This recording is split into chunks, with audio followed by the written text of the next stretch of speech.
নাকি রমজান মাসে এগুলো খাইলে মানুষের ই হবে না, অসুস্থ হবে না? হোটেলের মানুষই খাবে। মুরব্বী কাছে আসেন, আপনারা দুইজনে আসেন। ওনাকে ডাক দেন, চলে যাচ্ছেন কেন? আসেন, দুইজনে আসেন। আসেন, আপনি আসেন। আপনি আপনি মালিক, কাছে আসেন।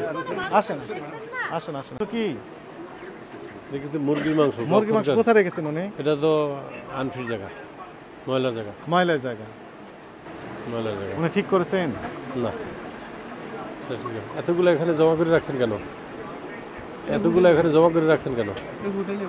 হোটেলে অর্ডার হইলে বালতির ভিতরে রাখবেন, নাইলে কোনো ব্যাগের ভিতরে রাখবেন। এটা কি রাখার মতো জায়গা হয়েছে?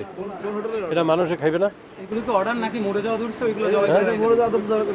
নাকি? তোমরা এই রকমের দেখতেছো, রমজান মাস। আচ্ছা ঠিক আছে তাজা। বলেন, উত্তর দেন। এখন এটা আমাদের ভুল হয়েছে। এরকম ভুল করিলে মানুষের ক্ষতি করার কোনো ই আছে? আপনার অধিকার আছে? মানুষের রমজান মাসে এগুলো খাইলে মানুষের ই হবে না, অসুস্থ হবে না? হোটেলের মানুষই খাবে। মামার নাম কি? জাকির।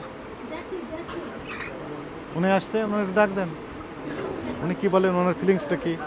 কই জাকির? কই জাকির সাহেবকে আসতে বলেন। আসবে কি নাই তো সন্দেহ।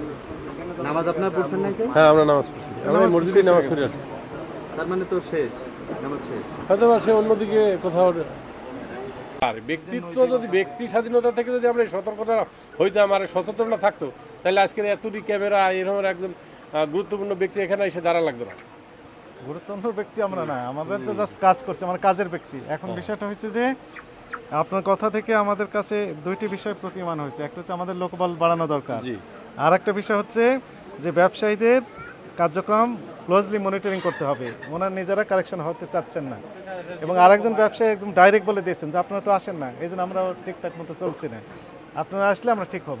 এই তো যৌক্তিক কথা এটি নয়, হয় না। নিজ দায়িত্বে প্রেক্ষাপটে বর্তমান যে প্রেক্ষাপট, এই জন্য বলা হয়েছে এটা।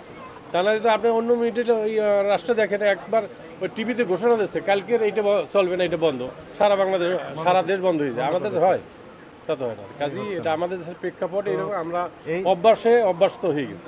এই আইনের আরেকটা বৈশিষ্ট্য হচ্ছে যে লোকবল কম হলেও কম ইচ্ছাকৃতভাবেই দেওয়া হয়েছে। কেন দেওয়া হয়েছে? যে এখানে 18 কোটি মানুষ যদি থাকে, 18 কোটি মানুষের ভোক্তা, তারা এখানে অভিযোগ দায়ের করার সুযোগ আছে এবং প্রতারিত হওয়ার 30 দিনের মধ্যে অভিযোগ দায়ের করতে পারবেন, তথ্য দিয়ে হেল্প করতে পারবেন। একটা হটলাইন নাম্বারও রয়েছে 16। তো এই সকল কারণে আমরা মনে করি যে যেখানে এরকম অনিয়ম আছে, ভোক্তারা যদি আমাদের কাছে জানান, তথ্য দিয়ে হেল্প করেন অথবা অভিযোগ দেন, আমরা ওই বিষয়গুলো পদক্ষেপ নিয়ে সলিউশন দিতে পারি। তো এই কারণে মূলত মনে করে আমরা এই অল্প 91-92 জন কর্মকর্তা বা স্টাফ এখানে রয়েছে। আমরা মনে করি যে আমাদের 18 কোটি মানুষ সবাই আমাদের সহকর্মী। অবশ্যই আপনি মনে করেন, কিন্তু তারাই আমাদেরকে সহযোগিতা করবে। আপনি কি অতীতে পূর্বে আপনি কি এখনো এরকম পাইছেন কোনো পাবলিক গিয়া কোনো ভোক্তার বিরুদ্ধে, মানে কোনো ভোক্তা গিয়া খাদ্যের উপরে বা কোনো বাজারের উপরে হোটেলের বিরুদ্ধে কোনো অভিযোগ দিছে? অভিযোগ দেয় তা না, হয় তো অভিযোগ দেয়, কিন্তু এই যে অল্প, খুব কম সংখ্যক।